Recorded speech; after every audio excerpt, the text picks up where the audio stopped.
चलिए अब देख लेते हैं battle of Ghaghra. Battle of Ghaghra जो था वो बाबर के जीवन की आखिरी लड़ाई थी।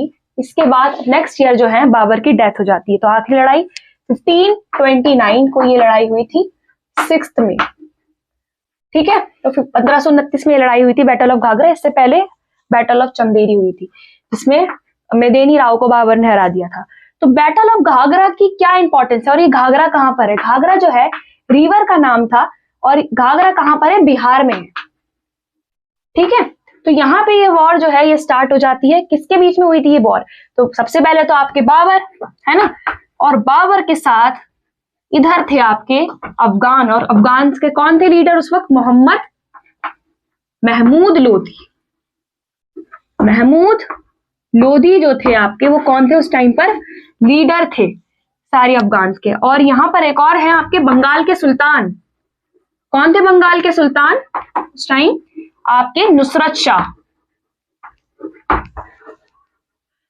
अब ये ठीक है। अब यहां पर देखिए बाबर जो है चंदेरी से सीधा कहां पहुंचा था? बाबर सीधा चंदेरी से पहुंचा घाघरा। अब ये जो एक ऐसी लड़ाई है जो माना जाता है थल पे भी लड़ी गई और जल पे भी लड़ी गई, मतलब जमीन पे भी लड़ी गई थी, पानी पे भी लड़ी गई थी। क्यों? क्योंकि ये देखिए ये है आपकी जैसे रिवर, ठीक है। ये आपकी कौन सी रिवर है? ये आपकी घाघरा रिवर है।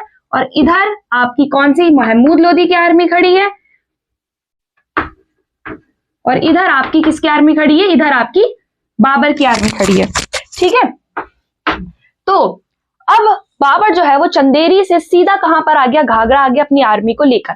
अब देखिए महमूद लोधी जो है कौन था? महमूद लोधी जो था वो इब्राहिम लोधी का भाई था और सिकंदर लोधी का छोटा बेटा था। महमूद लोधी को सिर्फ और सिर्फ बाबर से क्या लेना था? किसी ना किसी तरीके से क्या लेना था? उसको अपना बदला लेना था। तभी वो राणा सांगा के साथ भी मिल गए थे कि कोई बात नहीं, हम हमारी दुश्मनी छोड़िए, अभी हमें बाबर को हराना है। अब बाबर अब ये क्या करता है? महमूद लोधी भी अपने वही अलायंस बनाना स्टार्ट कर देता है। महमूद ये जो था आपका कौन? महमूद लोधी भी अपने अलायंस बनाना स्टार्ट कर देता है। कहां कहां से? बिहार, आपके बिहार से, बंगाल से, अवध से, ठीक है। यहां से कई सारे जो है ये अपने अलायंस बना लेता है, ठीक है। तो बाबर इन्होंने क्या करा था? जो आपका कन्नौज वाला इलाका है ना, कन्नौज वाला इलाका जो है आपका, और शमशाबाद वाला जो इलाका है, ये इलाके जो हैं किसने? अफगान्स ने ना इन पे कब्जा कर लिया था, ठीक है। और जो चुनार वाला जो इलाका है, ये वाले इलाकों पर किसने कब्जा कर लिया था? अफगानों ने कब्जा कर लिया था। तो अब कन्नौज पे कब्जा कर लिया तो आगरा और दिल्ली पे भी कब्जा करना ज्यादा दूर नहीं था।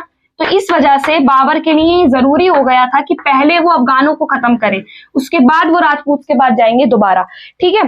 तो इस वजह से बाबर सीधा चंदेरी से कहां पर आए थे? बाबर सीधा आए थे कहां? आपका घाघरा, ठीक है। तो इन इलाकों को बाबर बाद में पूरी तरीके से मुक्त करा लेंगे। अब ये देखिए, अब ये दोनों आर्मी जो थी कहां पहुंच गई? मोहम्मद लोधी की आर्मी और बाबर की आर्मी जो है वो पहुंच गई कहां पर? आपके घाघरा के पास। अब बाबर अपनी यहाँ पर क्या लेकर आए? वह अपनी तोपे। पर हमें पता है मोहम्मद पहले जो बैटल ऑफ पानीपत हुआ था जिसमें बाबर ने किसको हराया था? इब्राहिम लोधी को हराया था। उसमें हम ये देखते हैं कि अब तो महमूद लोधी को पता था कि एक ऐसी चीज है जो बाबर के पास है, वो है उसकी तोपे।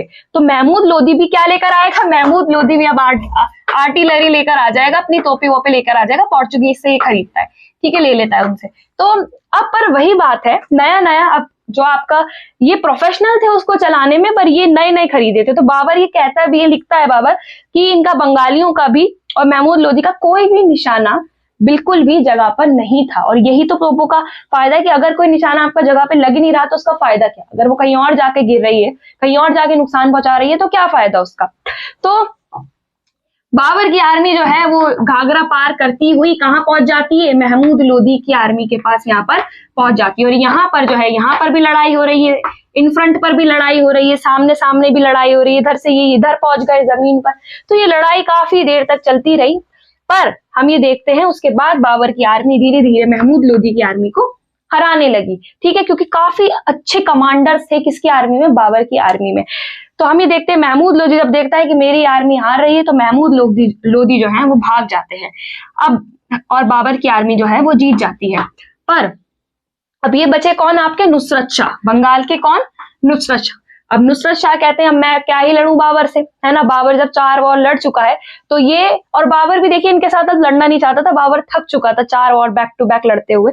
तो बाबर ये कहता है कि चलिए ठीक है, हम आपके साथ वॉर नहीं लड़ते, हम एग्रीमेंट कर लेते हैं कि ना ही आप मेरे दुश्मन को जगह दीजिएगा, ना ही मैं आपके दुश्मन को जगह दूंगा। तो नुसरत शाह जो थे बंगाल के, वो मान गए और बंगाल इन्हीं के पास रहा। बल्कि बंगाल इनडायरेक्टली किसके पास चला गया, बाबर के पास चला गया, क्योंकि अब बाबर के डर से ही, बाबर जो कहेगा वही उसी हिसाब से तो काम करेगा ये भी नुसरत शाह। तो यहाँ पर बैटल ऑफ घाघरा ने ये तय कर दिया था कि पूरी तरीके से इंडिया में अब मुगल रूल स्टैब्लिश हो चुका है। इसके बाद आपके 1530 में क्या डेट थी, 26 दिसंबर 1530, ठीक है। इस डेट में हम देखते हैं कि बाबर की डेथ हो जाती है। उसका बेटा कौन, हुमायूं जो है वो आएगा। हुमायूं के अलग अलग वॉर्स होते हैं, अलग बैटल्स होती हैं, ठीक है। बैटल ऑफ चौसा वगैरह के बारे में हम नेक्स्ट वीडियो में पढ़ेंगे। Thank you so much.